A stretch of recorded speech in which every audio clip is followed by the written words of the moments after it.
মিনার সকাল সকাল চেঁচামেচি করছো কেন? কি করবো সারাক্ষণ আসতে থাকলে?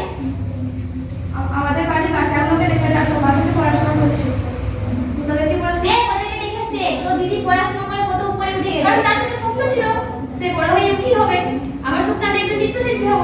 তাই আমার এটা ভালো লাগে তাই আমি এটা করছি। তো পড়াশোনা তো আসতে করতে হবে নাকি? পড়াশোনা কি করিনি?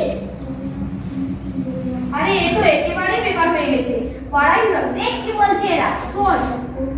পাড়ায় সবার সামনে নেচে বেড়ায়, এ সাহসই করে রাতের বেলায় বাইরে থাকা। তো তোমাদের বাড়ির মেয়েরা যখন যায় তখন আমরা বলতে যাই তোমাদের বাড়িতে। চুপ করতে যাই, একটা কথা বলবি না। আরে সকাল সকাল কিসের এত চিৎকার? আর তোমরা আমাদের বাড়িতে এসে কি করছো এখানে? তোমার মুখে তো ভয় পড়ছে কিসে? ভালো তো আমার মুখে ভয় ঢুকে। তুমি তোমার বাড়িতে গিয়ে তোমার মেয়েকে দেখবে যাও।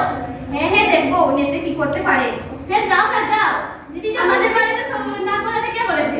দিদি যখন উঠি হলো তাকে তো অনেক সাপোর্ট করেছো। তার পড়াশোনা যেতে সবসময় তো আসছিস তো তার সাথে সব কিছু উঠি হবে বড় হয়ে পড়াশোনা করে তর্ক করিস না, একটু চুপ কর।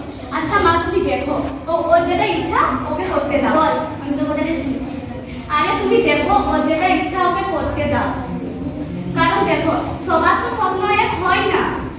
আমার উকিল স্বপ্ন ছিল আমি হয়েছে, ওর নৃত্যকার স্বপ্নও হবে।